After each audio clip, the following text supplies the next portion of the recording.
Sacred sexuality. Even hearing those words can incite a response.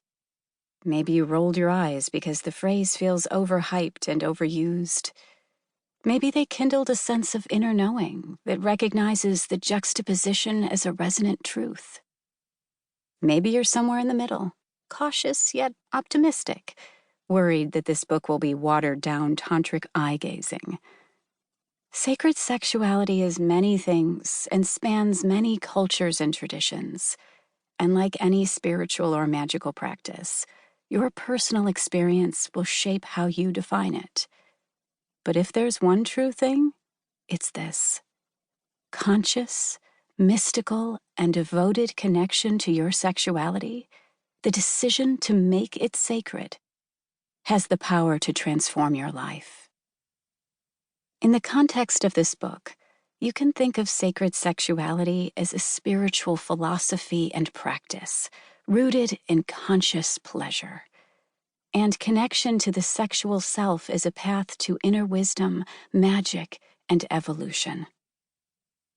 Sacred sexuality is communion with your erotic essence, your sexual sovereignty, your desires, and the well of intuition and soul-expanding medicine within you.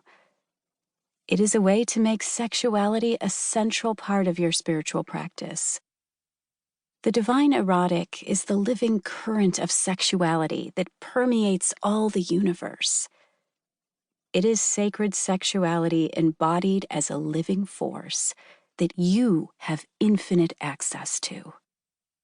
Sacred sexuality is becoming a priest, priestess of your own pleasure, of cultivating and stoking this fire, whether that's with a partner, with partners, or by yourself.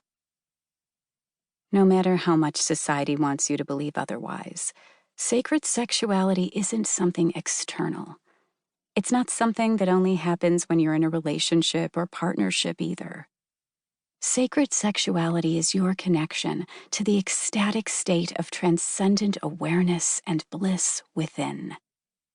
It's your unyielding ability to work with sexual energy to change your world, your heart, and your life. Sacred sexuality is your connection to the carnal self.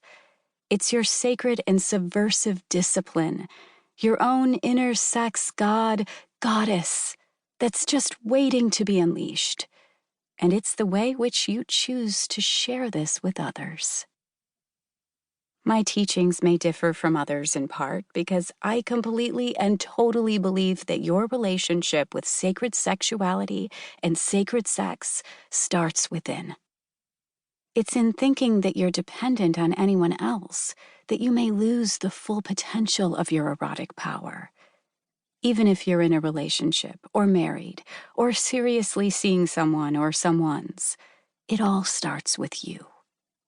It's yours. It belongs to absolutely no one else. And it's in taking the time to honor your desires, to fan the fire of your own flame, to find devotion to yourself, that you can show up to your partner or partners as your fullest sensual self. Sacred sexuality may mean embodying erotic archetypes, accessing ecstatic dimensions, creating rituals around self-love and pleasure, or practicing sex magic. It may be devotion to God, goddess. It may mean kink and the taboo, or reading erotic stories, or using adornment and glamour. It may mean working with masturbation or partnered sex. It may look like a conscious unwiring of shame around sex, around seeing yourself as a sexual being, or as someone who loves sex. As Katie Heron says in Mean Girls, the limit does not exist.